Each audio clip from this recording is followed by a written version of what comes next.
Well, hey there, Sharon Horne-Ellstrom here, but you can call me Pajama Grandma. In case we haven't met yet, go ahead and put hashtag pajama in the comments below so I know it is the first time you're hearing my voice or seeing my face or checking me out with my magnifying glass.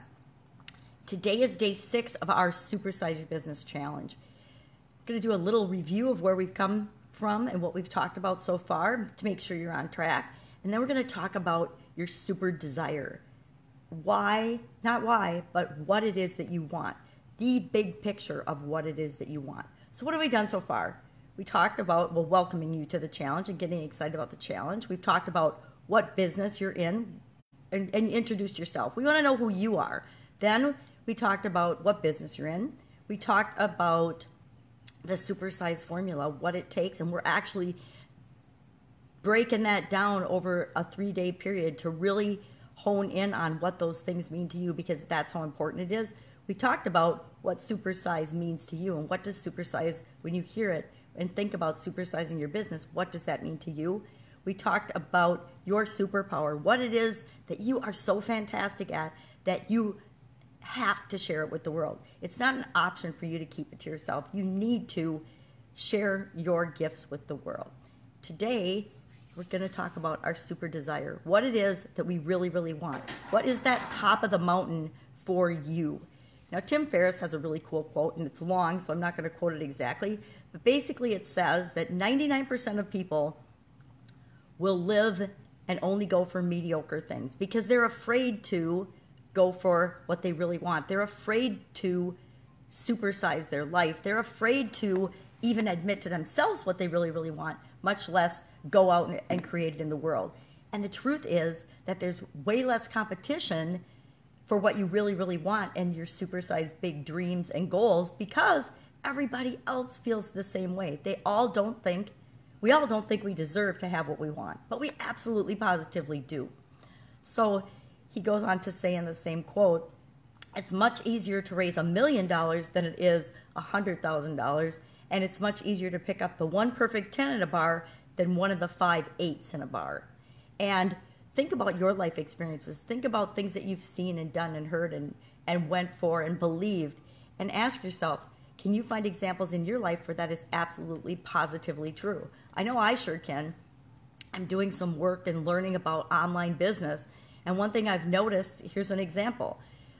People that teach other business owners and other people how to earn money at different levels, it's interesting. There's thousands and thousands of people that teach other people how to make like $10,000 a month or $100,000 a year.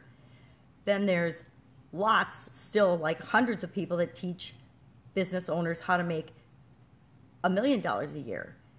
Then there's very few people that teach business owners how to make 50 million or more a year. And there's only maybe a handful of people that actually teach business owners how to create $1 billion business. That is a really clear example to me in my mind, although I didn't explain it very well.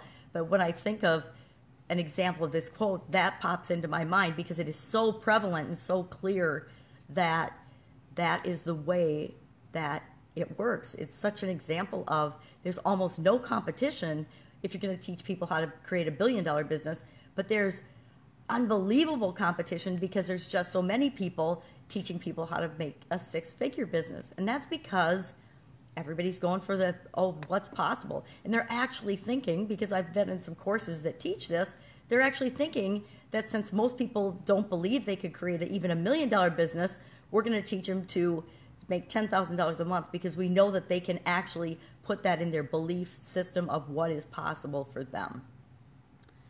So what I want you to do today, and what's really important, is that we break through this false belief that we can't have absolutely anything we want and desire, that we break through that.